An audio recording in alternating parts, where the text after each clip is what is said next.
So I think with the vulnerability, definitely, I think it's important for everyone to have an outlet in their life to be vulnerable, whether that might be with a certain person or a hobby. I'm not a super vulnerable person other than my writing. So that's my outlet. Like some journal, some paint, and those are beautiful outlets. And I'm able to be vulnerable with my writing because it's mine. You know what I mean? Because it's like my songwriting book is secret. I have so many songs in there, but I really choose the only the ones that I do feel comfortable putting out there, um, and disconnecting to. So I think, yeah, vulnerability. It's taken me a long time to be able to write it down, but once I got there, I was there. If that makes sense. Welcome to the EQ Gangster podcast, where you will learn practical tools to grow your mental and emotional health and intelligence to be the best version of yourself, both at work and at home. It is real, raw, and transformational. The journey of emotional growth isn't easy, but it's worth it. I believe in you.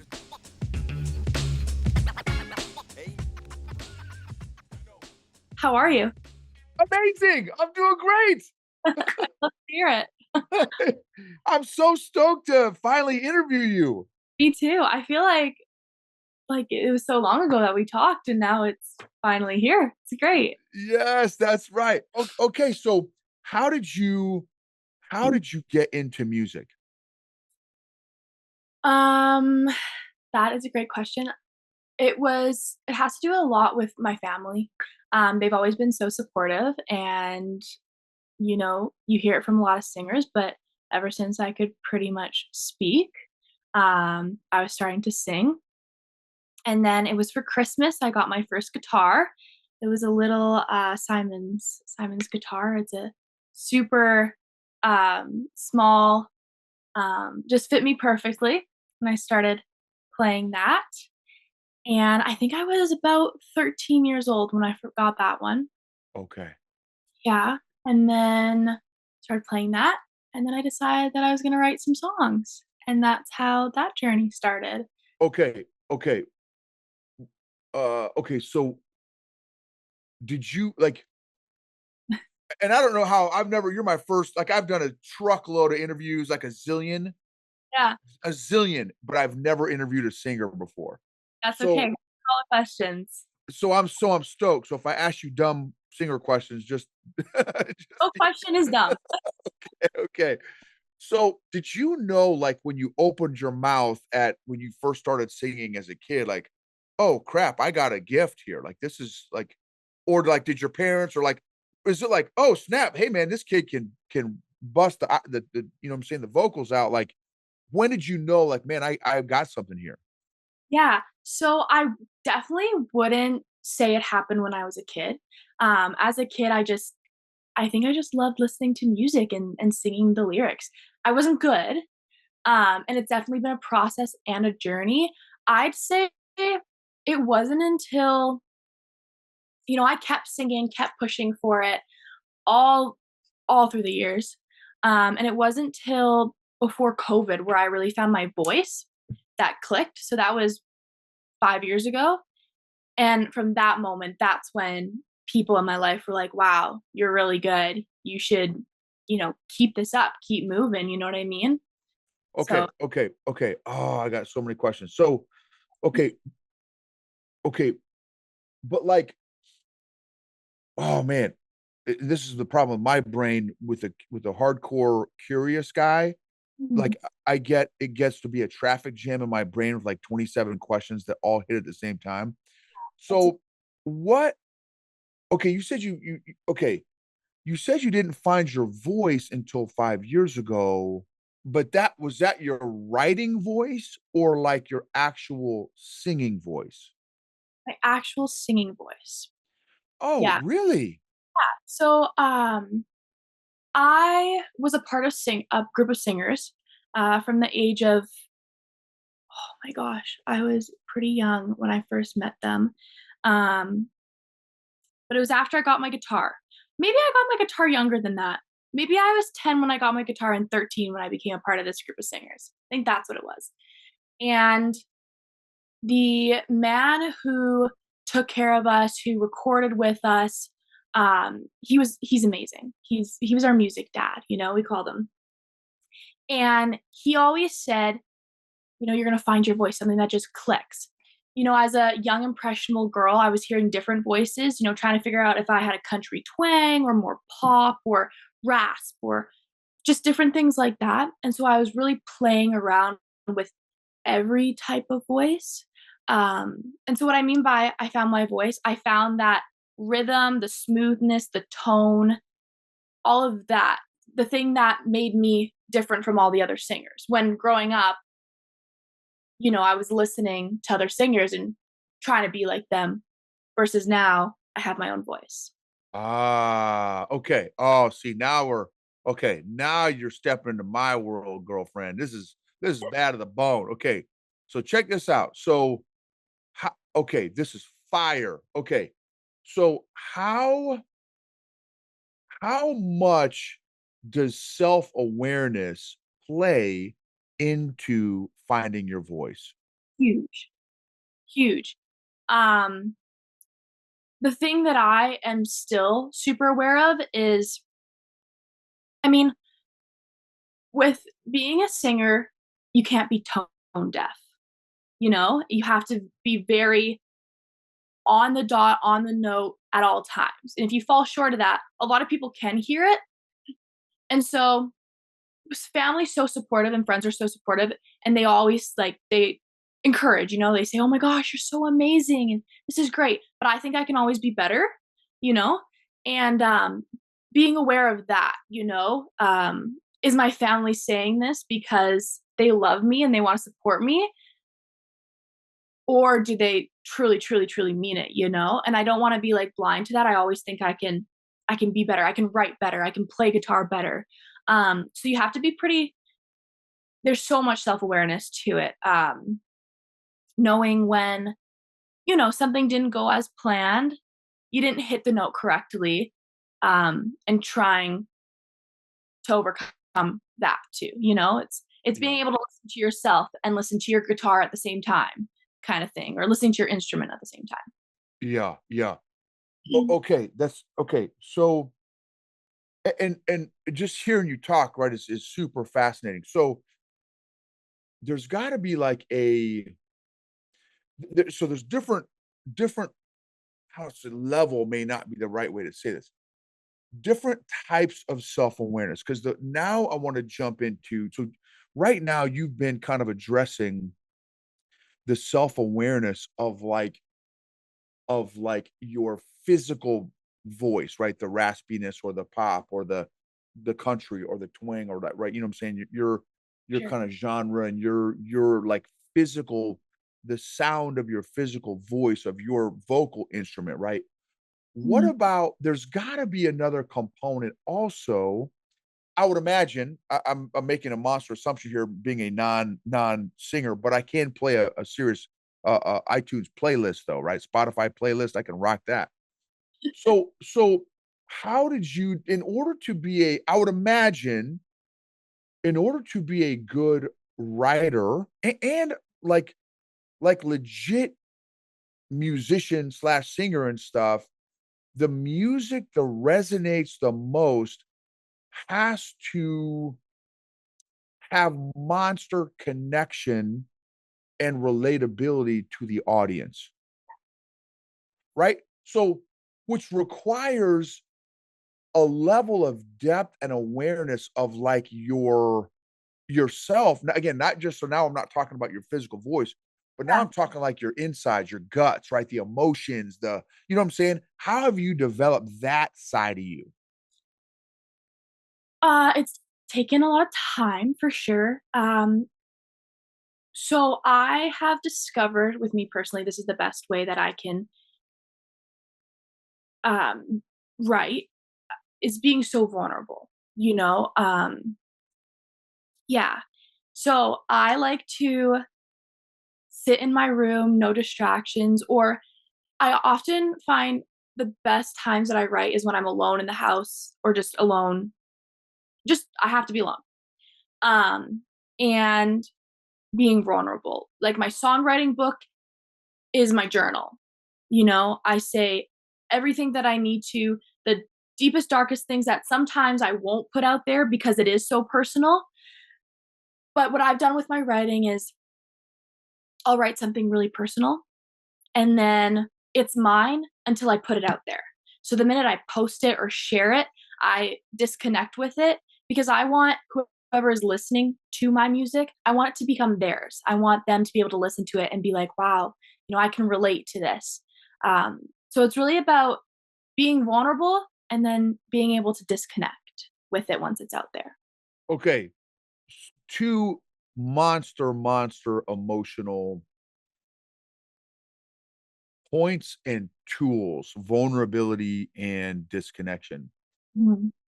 How not everyone has that ability or gift, right, to be vulnerable. So I would so here's the funny thing. I crush both of those, vulnerability and disconnection, but not for healthy reasons, Yeah. right? So how have you developed your ability to be vulnerable from a healthy place? And also, so that's question 1. Question 2 is, and then how have you developed your ability to disconnect Mm, from music that is like part of your soul? yeah. Um, so I think with the vulnerability, definitely, I think it's important for everyone to have an outlet in their life to be vulnerable, whether that might be with a certain person or a hobby. I'm not a super vulnerable person other than my writing.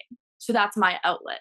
Like some journal, some paint, and those are beautiful outlets. And I'm able to be vulnerable with my writing because it's mine. You know what I mean? Because it's like my songwriting book is secret. I have so many songs in there, but I really choose the only the ones that I do feel comfortable putting out there, um, and disconnecting to. So I think, yeah, vulnerability. It's taken me a long time to be able to write it down, but once I got there, I was there. If that makes sense. Yeah, yeah, no, that's great, that's great. And then the disconnecting piece, how have you developed that ability? So disconnecting, um, this I think it definitely stems from a while ago. I also did acting growing up. Um, yeah, so being in that industry, it taught me a lot about disconnect. You go in for 100 auditions, you only get one. You have to kind of go in, do your work, leave, not think about it. If you get it, great. If you don't, on to the next. I think being put into acting at a young age taught me how to disconnect from things, and especially writing. So, okay, so I'm trying to access some frame of references for your that because that's a great so in my world, that's w one way that I have framed that is fail forward frequently. Mhm, And the benefit of all those auditions, it desensitizes you to the emotional effects and impacts of failure, right? mhm. If but again, that's I would argue that that's not failure. It's like each one of those is a little micro lesson Oh, yeah. if you let it be, right? And so, but that's a powerful. So then how that so that I totally okay. Okay, now I think I'm tracking like a VCR there. So I totally get that. So that when you get so many reps, you get desensitized to failing or these little micro lessons. Then when you write your soul music that's coming from your soul, you've got the muscle you've built up that disconnect muscle from all those auditions that some go, some don't, most don't go. Oh, super cool. Yeah, it's interesting how they go hand in hand. Yeah, that's super fascinating. Okay. Oh, man, I'm so stoked for this question. Okay. What do you think what are maybe 1 or 2 areas that you think you you haven't learned yet, or you still need to grow in order to continue your arc or trajectory of growth on this journey? Yeah, I think there's a lot. I think, in the music industry, there's always something to do better and to do more of. Um, I think I obviously wanna learn more guitar.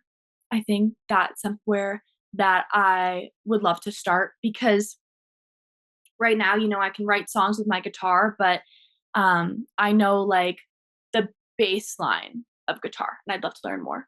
I think that would really help. Also,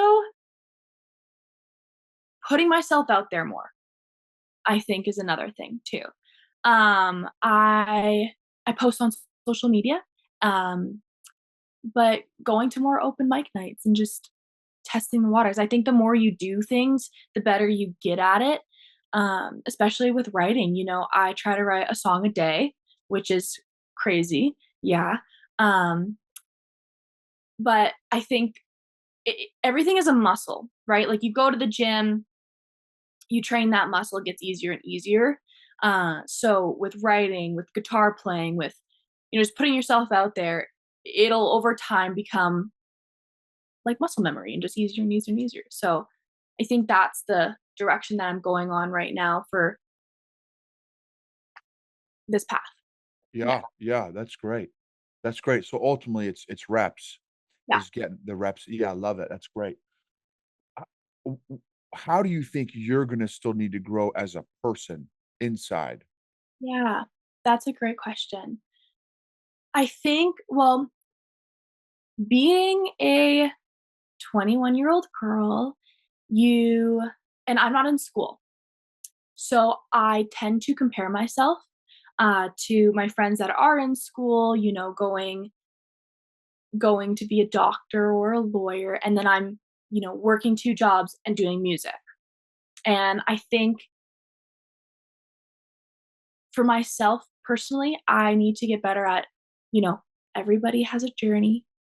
Um, we're on God's path, and if it happens, it happens.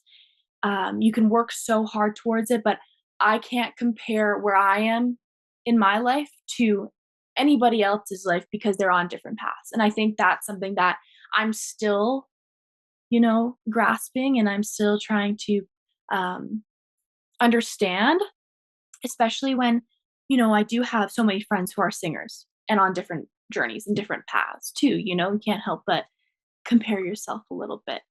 So I think that's one place that I need to, yeah, That's great. That's great.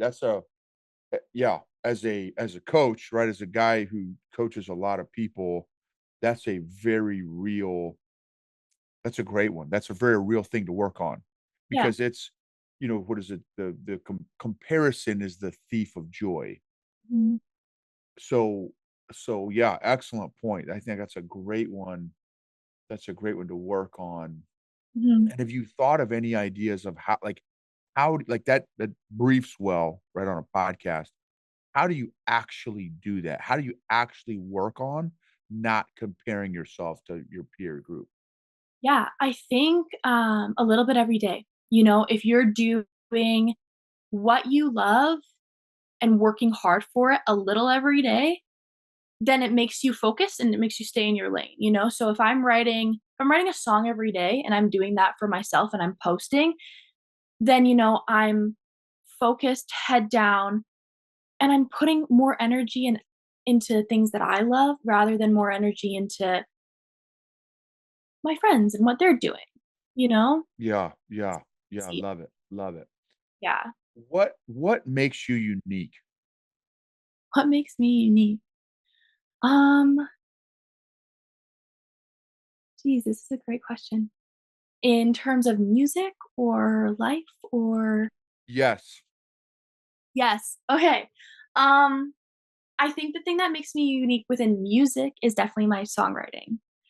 It is I love it so much, and, um, this I don't wanna, be blowing myself up here, but I do really think my lyrics aren't repetitive, and they're each song is so different from the next, but also too can be along the same lines of love and heartbreak, but you're never gonna catch the same vibe, if that makes sense. So I think that makes me super unique, um, is my songwriting. And then in life, I think just, I've always been a very driven and kind person, and my mom and dad have raised me very well with that, and staying kind to the ways of the world, even when it beats you down, like having that tender heart. And I always try to remember to do that. And I think that that would make someone unique, just keeping that always in mind, that actively, you know, you never know what someone's going through.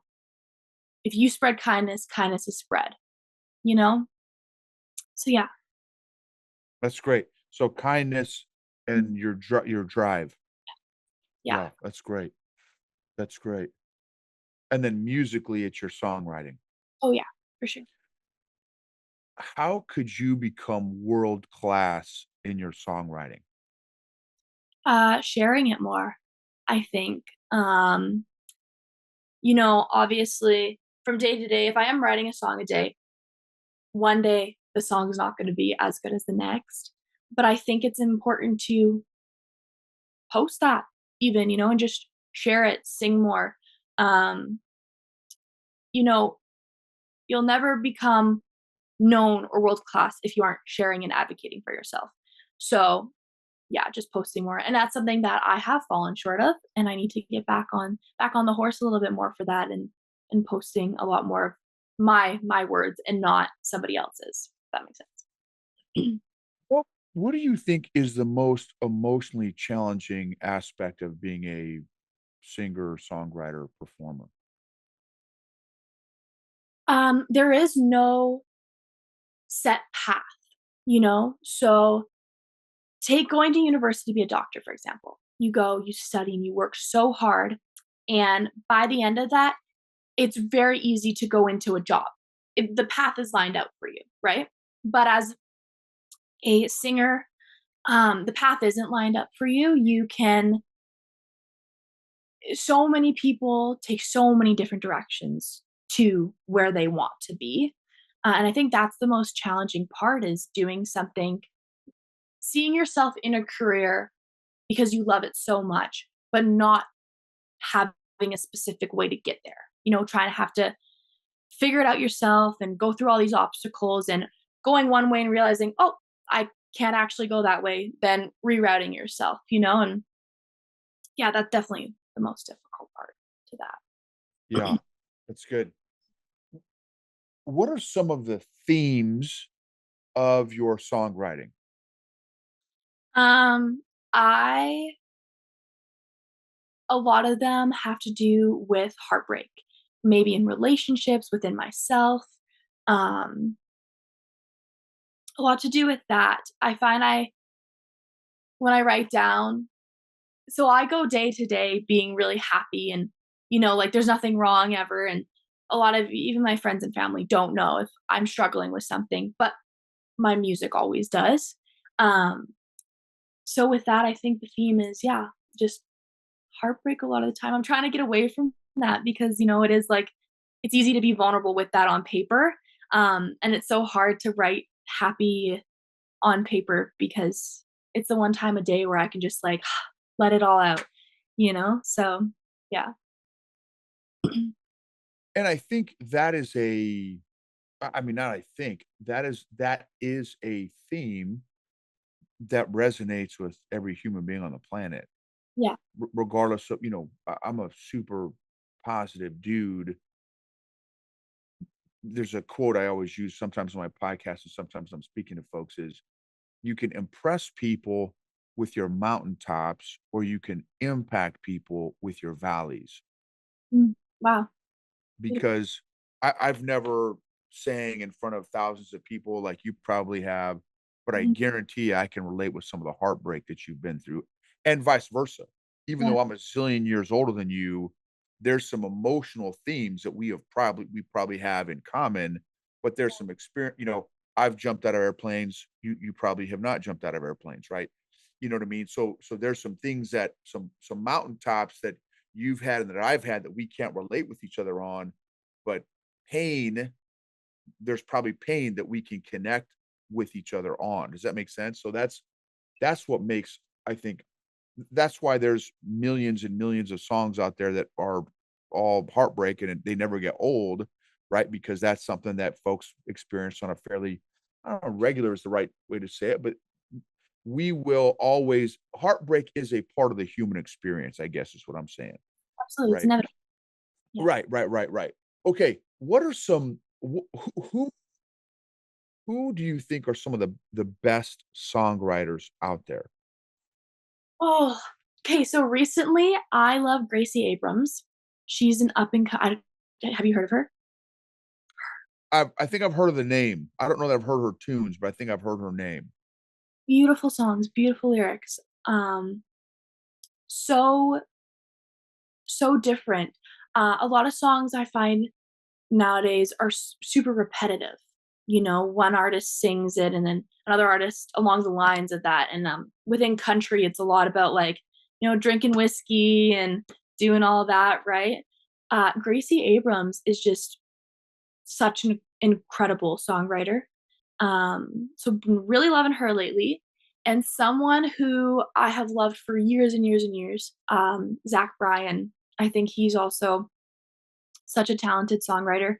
I went to go see him this past summer, so that was incredible to see. Who else? They're also amazing, but definitely Gracie Abrams, Zach Bryan, Charles Wesley Godwin. I don't know if you've heard of him. He writes the most heartfelt, um, emotive songs I have ever heard. A lot of them are from different perspectives too, which is amazing. You don't often have writers out there who put themselves in shoes of their grandparents and write songs to, you know, their grandparents' kids, which is your parents. So he does that, and it's incredible. Yeah. That's awesome. Mhm. It seems like, something that's fascinating to me about music. I mean, there's a lot of fascinating things about music. A couple things. One is the effect and impact on, me being in the emotional intelligence space, the Mhm. effect and impact that music has on our emotions. Mhm. One of the things that I encourage folks, like if they're ever, because I've dealt with depression and suicide stuff and for many, many years. And there are a couple, like I tell folks, like find your song or your playlist or your group, your band or your artist that is a positive trigger in your life, right? We've got, we've got our number of negative triggers that are happening in our lives, but if we can have that playlist of positive trigger songs that when we listen to them, it sets us in a a different mood. That's super helpful to know, right? Is to But again, it takes awareness to even be to know, like for me, so one of my this is old school. This is like decades before you were ever thought of. But one of my favorite jams, well, groups and songs, Mhm. Simon and Garfunkel. Okay. Old school, and one of my favorite songs is, um, The Sound of Silence. Okay. And 2 things you gotta listen to if you never heard this song this song before is The Sound of Silence, the original version, I'll write and this. then The Sound of Silence Disturbed version, and Okay. listen to them in that order. Listen to Simon and Garfunkel's the original version first before you listen to the Disturbed version, Okay. and, because a lot of when I've spent a lot of time in the dark recesses of my mind, for the many, many, many years that I was emotionally unhealthy. And so that song, it starts off with "Hello, darkness, my old friend," Yeah. right? "I've come to talk with you again," right? And so, and again, a lot of songs are melancholy, right? They're very introspective and deep and emoting. Is there for you in your path, is there and again, I don't know how you do this as an artist, like, do you want to be known for a specific genre, or is it better as an artist to like, "Oh, I can play 5 different genres," or, "No, this is what I'm known for, and that's it." Like, what's it for you, what's your deal? That's an interesting question. Because I think I've never been asked that, and I don't know if many other artists have even been asked that. Um, I think within the industry, once you're labeled as a certain type of artist, you are that artist. Um, I think the biggest thing for me though is just having people feel, it doesn't matter what genre I'm in, or I just want people to feel what I have to say, you know? Have an emotion be connected to a song. So whether that's a more fast, poppier song or a slow song, I still want them to have an emotion tied to it. Why? Because like you said, music is universal and can help people through the darkest of times and through the happiest of times, through so many different emotions. So if if I can be an artist that can play music where someone can listen to and be like, "Wow, I feel that. That's what I'm going through," versus like someone who is just putting out music and you're just listening to it as like a pastime, if that makes sense. Uh, Oh, okay, this is money. So you don't okay, this is money. This is how my very simple brain works. You don't wanna be like a musical Red Bull. You wanna be like a musical, like like protein, or like you want sustenance in your music. You want your music to matter. You right? Is that kinda what I'm yes, yeah, yeah.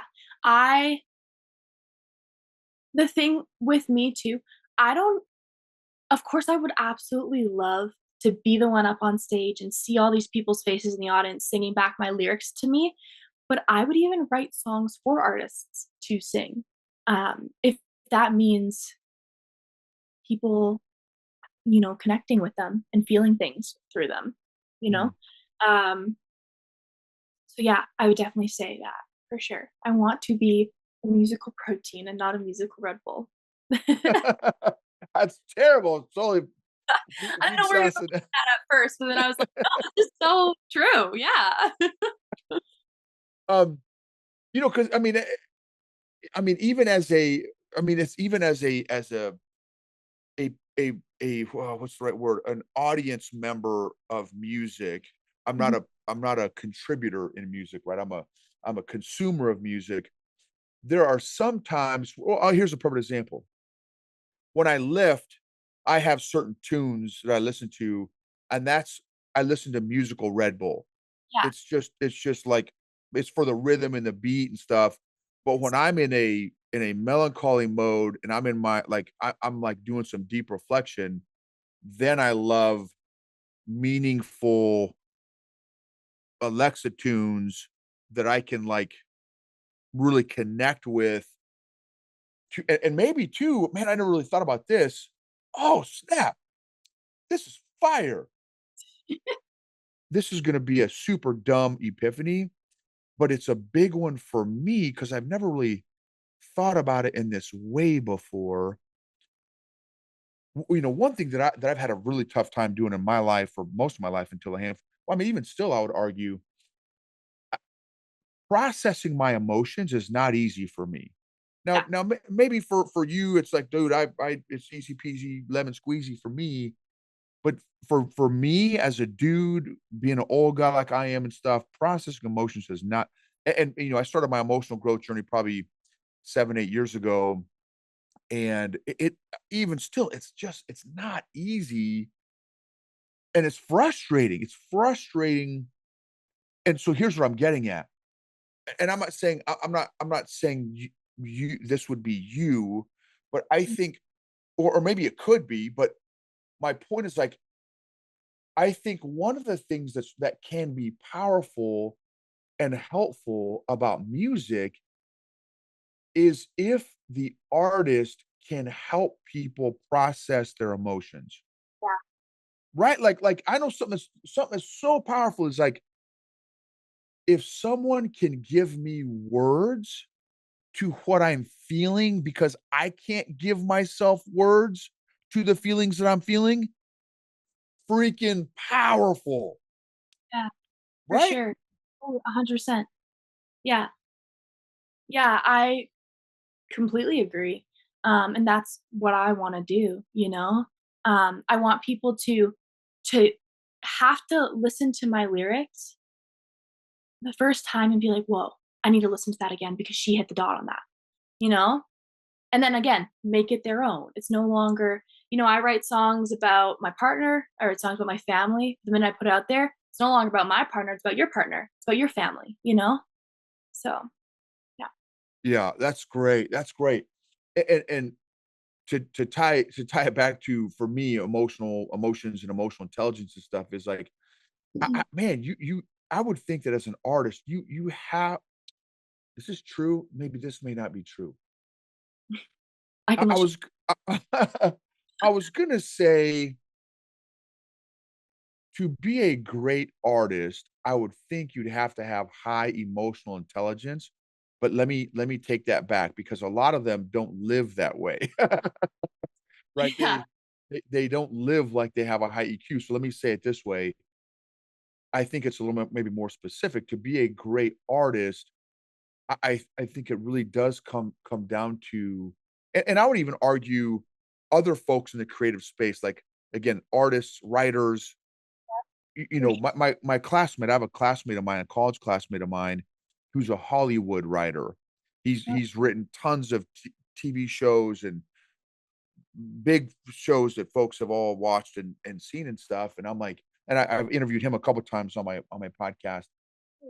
And again, I think a theme between writer, movie, TV, and book writers and songwriters is your all of your ability to observe yourself and the world around you, I would think would have to be gangster, Mhm.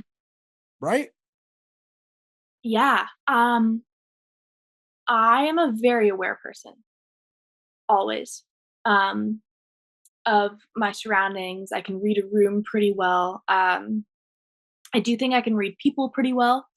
Um, and I'm a very emotional person. I I try to not be. That's to be honest, like I'm so emotional that sometimes I have to dial it back a little bit because sometimes I feel things so deeply, you know? Um, and so good for my writing, and sometimes for me personally, day to day, it's just like, "Oh, take a deep breath, it'll all be okay," you know? So Oh, that's great point. Because I'm the same. I just have I can hide it through my big beard and tattoos, but I'm a I cry more than both my wife and daughter combined. And now that I'm emotionally healthy, like, I don't care, right? I don't care. Like, I don't care. I don't, I could care less. But I'm stoked, right? I'm stoked that I got access to these emotions now, and I don't apologize. Like, it is what it is. And you don't like it, pound sand. Oh, yeah. Um, that dynamic that you express, though, man, that's a great point I never thought of. In songwriting, especially if you're stamping out a song a day, that'd be emotionally exhausting. Yeah,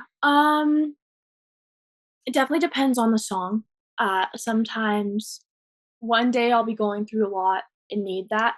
Another day it'll be, I need to do this. I need to write, if I'm dreading it, I gotta sit down because again, it's that working that muscle, and I'll just write about anything. Just like just to have words down on paper.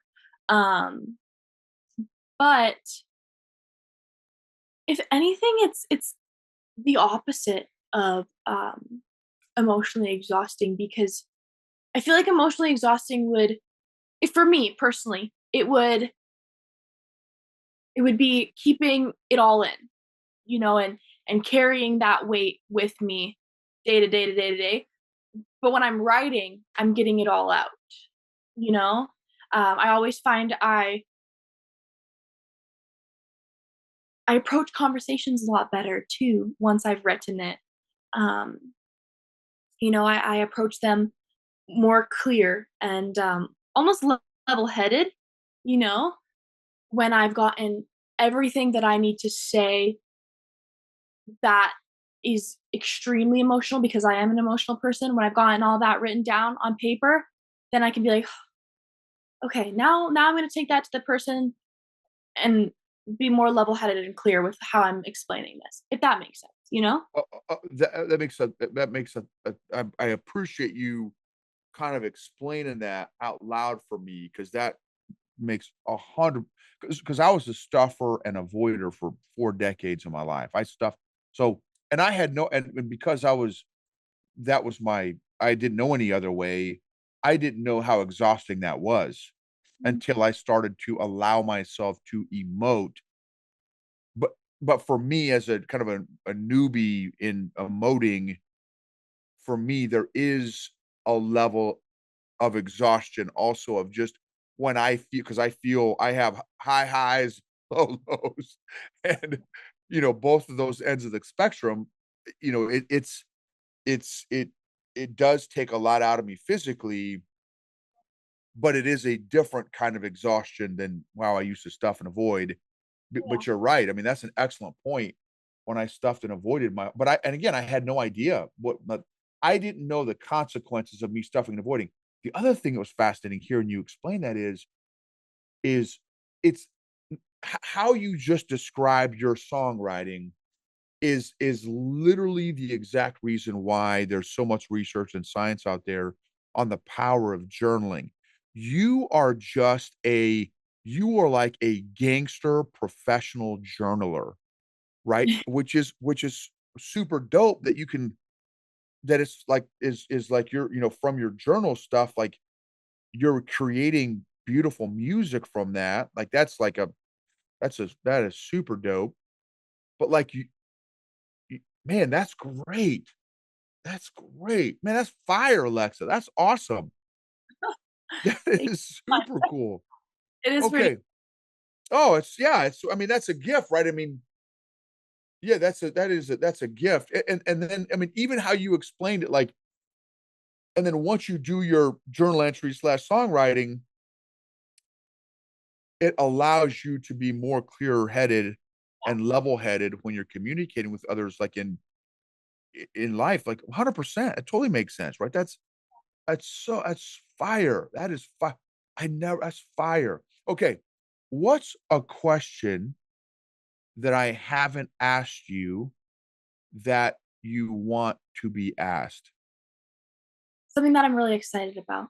I do have a song coming out very soon.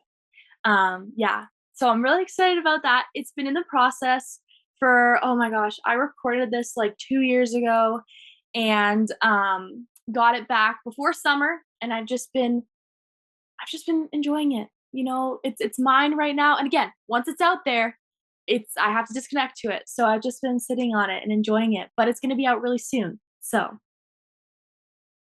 yeah. So what is it? How do we so now how do we find the song? How do we find your music, your website, or how do we follow you? How do we find your stuff? So as of right now, I'm on TikTok and Instagram a lot. That's mostly where I post all my music. Um, so you can find them at it's AELLE Smith, SMITH. And that's for Instagram and TikTok. So Alexa L. Smith. If you just search that up too, you'll be able to find it there. Okay, And then hit me again with that. Say that back again, your profile. so Alexa L. Smith, and then my handle is AELLE Smith, SMITH. All one right there. And then once that song is out there, so I'll be promoting it a lot on those social medias. So if you follow me on there, you'll be able to find the song super easily. But once that's out there, it'll be under Alexa L. Smith as well.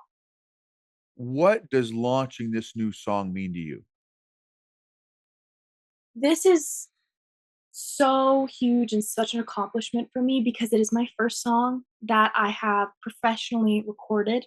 It's a song that means the world to me. I remember writing it, finishing it, and just being like, "That's the one. That's the one I'm going to record."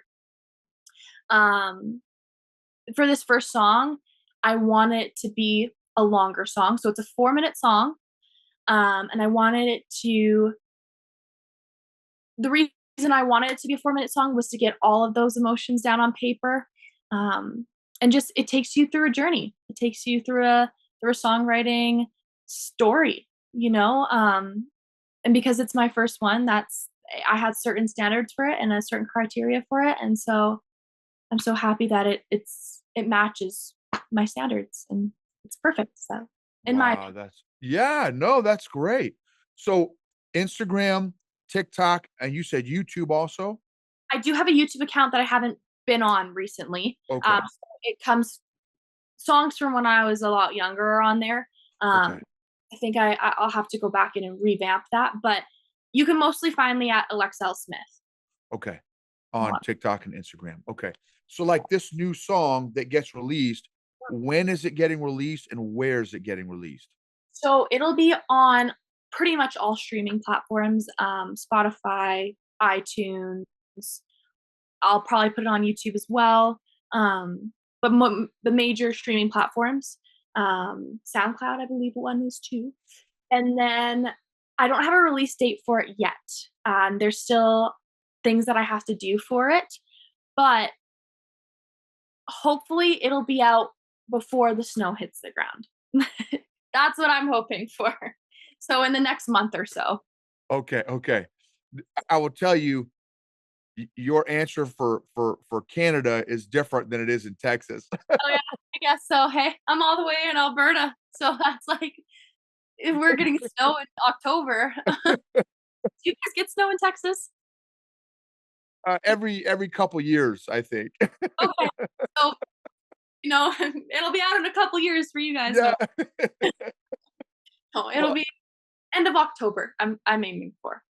awesome, awesome. Alexa, what what did you enjoy the most about sharing your thoughts and your insights about your music and stuff during our chat here? I think being able to talk about this and this aspect of it all makes me that much more excited to talk about it, and it this call just left me on a high. I feel so happy and motivated, and I'm excited to, I don't get the opportunity to talk about it, my music and what it means to me that much, because I don't give myself the space to. And so I think I'm excited to now allow myself to speak more about it to friends, family. When people ask like, "What's your dream?" Yeah, Be confident in that. yeah. So I really really enjoyed just having having the space to talk about it, Yeah. so freely. So, Awesome. yeah. Awesome. Well, thank you. Thank you for your vulnerability, right? I totally appreciate that, really, because vulnerability is not easy for everybody, and I appreciate you sharing about something that you are so passionate about and gifted in. For me, it's one of my favorite things to do is to learn and discover people and their passions and kind of their emotional and their growth journeys. So I really appreciate you taking that time to do that with me, Alexa. Well, thank you so much for allowing me to, and inviting me to come on your podcast. It's been an honor.